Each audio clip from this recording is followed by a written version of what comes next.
আর কিছুক্ষণ পর আমাদের পুজো শুরু হবে, মা কালীর পুজো শুরু হবে। তার আগেই আমি, কারণ পরে আমি ধূপকাঠিগুলো জ্বালাতে পারবো না, কারণ পুরোহিত মশাই যখন মণ্ডপে বসে যাবেন পুজো করতে তখন কিন্তু আর ধূপকাঠিগুলো জ্বালানো যাবে না। আশেপাশে যে দেবতাগুলো আছে সেগুলোকে আমি একটু দেখাতে গেলাম ধূপকাঠিগুলো জ্বালিয়ে। আর বাড়ি থেকে নিয়ে এসেছিলাম ঘিয়ের বাতি, তো সেই ঘিয়ের বাতিটা আমি অলরেডি জ্বালিয়ে দিয়েছি আর ধূপকাঠিগুলো একটু দেখাতে যাচ্ছি। তো বন্ধুরা, আমাদের আর কিছুক্ষণ পর পুজো শুরু হয়ে যাবে। সবাই অপেক্ষায় আছে কখন পুজো শুরু হবে, কারণ সবাই উপোস আছে। আর যা গরম পড়েছে, এই গরমে তাড়াতাড়ি পুজো হতে পারলে সবাই একটু রক্ষা পায়।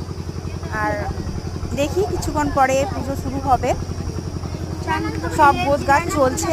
তো তোমরা সবাই এসো আমাদের এখানে পুজো দেখতে, কেমন?